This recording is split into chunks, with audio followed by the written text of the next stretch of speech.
അല്ലടാ ചേട്ടൻ ചേട്ടന്റെ ചില കണക്കുകൾ ഇങ്ങനെ എഴുതുവോ? അത് നിനക്ക് പറഞ്ഞ മനസ്സിലാവില്ലടാ. എടാ നീ എന്നെ ഭ്രാന്ത് പിടിപ്പിക്കാതെ പോവൂ. ഓടേ എന്താണ് എഴുത്തുമുത്തൊക്കെയാണല്ലോ? എടേ അതെ, വാടക അവിടെ 5000 രൂപയാണ്.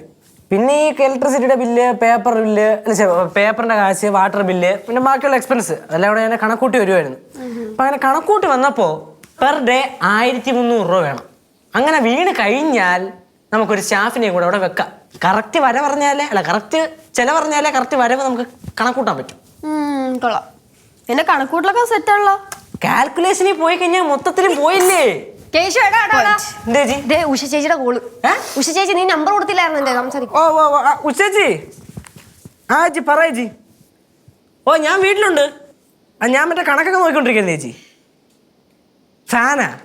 ഫാൻ അല്ല, പുതിയൊന്നും വേണ്ട വേണ്ട വേണ്ട, പുതിയൊന്നും മേടിച്ചു വെക്കല്ലേ, നമുക്ക് പഴയതൊന്നും നമുക്കാ. ഓ ചേച്ചിയുടെ വീടിന്റെ ബാക്കിൽ ഒരെണ്ണം കിടപ്പില്ലേ, മറ്റേ വർക്ക് ഏരിയയില്ലേ, അപ്പൊ അത് എടുത്ത് വെക്കാം. ഇവിടെ പുതിയൊന്നും മേടിച്ച് കാശുകളായ ചേച്ചി. ആര്? ഏതോ അമ്മച്ചി വിളിക്കുന്നു. ഉച്ചേച്ചി ചേച്ചി ആർക്കെങ്കിലും നമ്പർ വല്ലതും കൊടുത്തായിരുന്നോ? ഓ നമ്മൾ ട്യൂഷൻ സെന്ററിൽ പുറമല്ലോ അമ്മച്ചിയാ. ഓ ചേച്ചി ഇല്ല ചേച്ചി. ശരി, ഞാൻ അമ്മച്ചിയുടെ കോൾ. ഹലോ. അമ്മച്ചി മനസ്സിലായി, നമ്മൾ ട്യൂഷൻ സെന്ററിന്റെ പുറകിലുള്ള നാരായണ അമ്മച്ചിയല്ലേ?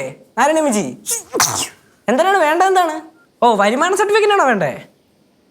ഓക്കെ, അതിന് അപ്ലൈ ചെയ്യണമെങ്കിലേ അമ്മച്ചി ഒരു റേഷൻ കാർഡ് വേണം, പിന്നെ ആധാർ കാർഡ് വേണം, പാസ്പോർട്ട് സൈസ് ഫോട്ടോ ഉണ്ടോ? ഓ ചെറിയ ഫോട്ടോ അതും കൊണ്ട് പറഞ്ഞേ.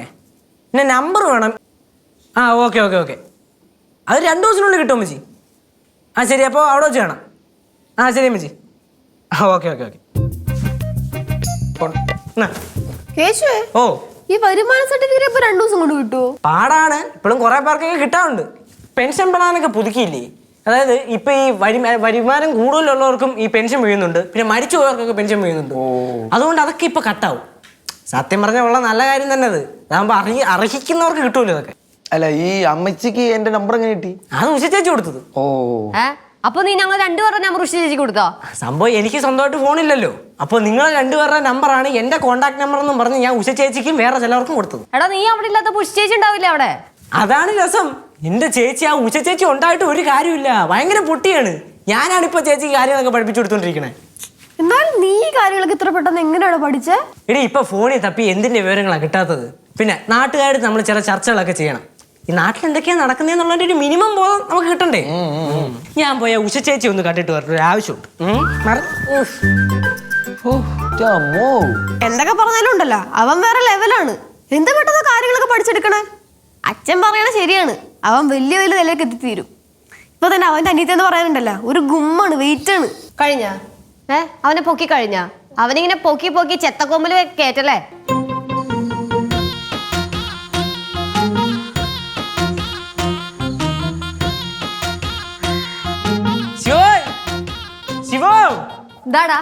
ശിവ എവിടെ? ശിവ 30 ദൈവങ്ങൾ നമ്മുടെ കൂടെ തന്നെ കേട്ടാ.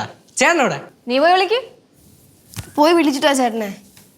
എന്താണ് ഡിജിറ്റൽ കേശു, ഭയങ്കര ഹാപ്പി ആണല്ലോ. ചേച്ചി നമ്മളെല്ലാരും മുൻകൂട്ടി അങ്ങ് ജഡ്ജ് ചെയ്യും. സത്യം പറഞ്ഞാൽ അതങ്ങനെ ചെയ്യാൻ പാടില്ല, അത് തെറ്റാണ്. കാരണം കാലം നമ്മുടെ ആ ധാരണകൾ മൊത്തം അങ്ങ് മാറ്റി. എന്താ ഉണ്ടായ? ഞാൻ നമ്മുടെ രതീശനെ കുറിച്ച് ഇങ്ങനൊന്നും അല്ലല്ലോ വിചാരിച്ചു വെച്ചിരുന്നേ. ഏത് രതീശേട്ടൻ? എടി നമ്മുടെ രതീശന്റെ കയ്യിൽ നിന്നാണല്ലോ ഇപ്പൊ സേവാകേന്ദ്രം നമ്മൾ മേടിച്ചത്.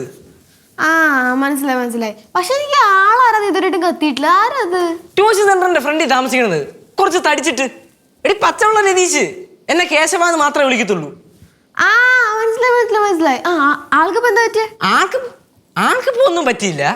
ഇപ്പം ആളുടെ കയ്യിൽ നിന്നാണല്ലോ നമ്മളത് മേടിച്ചത്. അപ്പൊ അവിടെ ആ ചേട്ടന്റെ സിസ്റ്റവും കാര്യങ്ങളും ലാപ്ടോപ്പും ഒക്കെ ഇരിപ്പുണ്ടായിരുന്നു. അപ്പൊ ആ ചേട്ടൻ പറഞ്ഞ് നീ അത് എടുത്തോടാന്ന് പറഞ്ഞു. അപ്പൊ ഞാൻ വിചാരിച്ച ചേട്ടാ എത്രയാന്ന് ചോദിച്ചു. അപ്പൊ പറയണ് നിനക്ക് ഞാനൊരു സംഭാവന ഏട്ടൻ തന്നു. ഫ്രീ ആയിട്ടോ? അമ്മ പൊളിച്ചല്ല. ഇപ്പൊ നാട് മൊത്തം ഞാനാണ് സംസാര വിഷയം. സംഭവമൊക്കെ തന്നെ അടിപൊളി തന്നെ. പക്ഷെ അച്ഛനെ പോലെ ഈ സ്വയം കിടന്ന് പൊക്കലടാ, അത് ഭയങ്കര ബോറാ. ചേട്ടാ അതൊരു സുഖമാണെന്ന് നമുക്ക് നാട്ടിൽ ഇപ്പൊ ഇങ്ങനെയല്ലോ പറയാൻ പറ്റുമോ? വീട്ടിലാകുമ്പോ നിങ്ങൾക്കൊക്കെ ചെറിയൊരു ദേഷ്യവും കുത്തലും ഒക്കെ വരുമല്ലോ.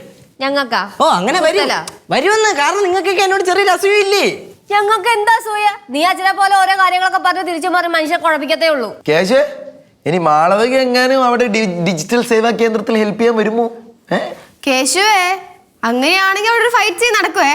അവളെ അടിച്ച് ഞാൻ പുറത്തിടും. നിനക്ക് ഭ്രാന്താടി. ഹലോ, അതെ അതെ അതെ, കേശുവിന്റെ ബ്രദറാണ് ഞാൻ. അതെ അതെ, അടുത്തുണ്ട്, കൊടുക്കാം. നിനക്കാ താഴെ. ആ ഹലോ, ആരാണ് മനസ്സിലായില്ല? ഓ സുനിലേട്ടാ, ആ പറയട്ടെ, എന്ത് സംഭവം തോട്ടാ? ഓ ആട്ടാ, എന്തോ വേണ്ട സംഭവം, എന്തോ വേണ്ടെന്ന് പറ. ഓ പട്ടി വളർത്താനുള്ള ലൈസൻസാ? അതിന് പട്ടിയുടെ ആധാർ കാർഡ് അല്ല, ചേട്ടൻ്റെ ആധാർ കാർഡ് വേണം. ഓ ചേട്ടൻ്റെ ആധാർ കാർഡും പിന്നെ വീട്ടിൻ്റെ അഡ്രസ്സ്, പട്ടിയുടെ വാക്സിനേഷൻ സർട്ടിഫിക്കറ്റ് വേണം, പിന്നെ ചേട്ടൻ്റെ ഫോൺ നമ്പർ വേണം. ചേട്ടാ ഇതൊക്കെ കൂടെ നമ്മൾ പഞ്ചായത്തിൻ്റെ ഒരു പോർട്ടലുണ്ട്, അതുവഴി അങ്ങ് നമ്മൾ അപ്ലോഡ് ചെയ്യും. പറയണമല്ലോ, മനസ്സിലാവണുണ്ടോ? ഓ വൈകിട്ട് ഞാൻ അവിടെ കാണും, ചേട്ടൻ അങ്ങോട്ട് വാ. ഈ ലൈസൻസ് നമുക്ക് പോസ്റ്റൽ വഴിയോ അല്ലെങ്കിൽ കൊറിയർ വഴിയോ അങ്ങ് എത്തും, ഓൺലൈൻ വഴിയാലും കിട്ടും കേട്ടോ. ആ ശരി ചേട്ടാ, വൈകിട്ട് നമുക്ക് അവിടെ ചെയ്യണം. ശരി. ഫോൺ വെച്ചാൽ എന്റെടാ. ഇപ്പൊ പട്ടി വളർത്താനായിട്ട് ലൈസൻസ് ഒക്കെ വേണം അല്ലേ? ഓടി, അതൊക്കെ വേണം. ഇതൊക്കെ എത്ര ആൾക്കാരോട് എങ്ങനെ പറഞ്ഞു കൊടുക്കുക, ആർക്കും മനസ്സിലാവേ? ഈ വയസ്സായവരുടെ കാര്യം പോട്ട്, അവർക്ക് പറഞ്ഞു കഴിഞ്ഞാൽ അത്ര പെട്ടെന്ന് മനസ്സിലാവത്തില്ല. യൂത്തിന് മനസ്സിലാവുന്നില്ലെന്ന് വെച്ചാ പിന്നെ നിങ്ങളുടെ രണ്ടുപേരുടെയും ഇമെയിൽ ഞാൻ കൊടുത്തിട്ടുണ്ട്.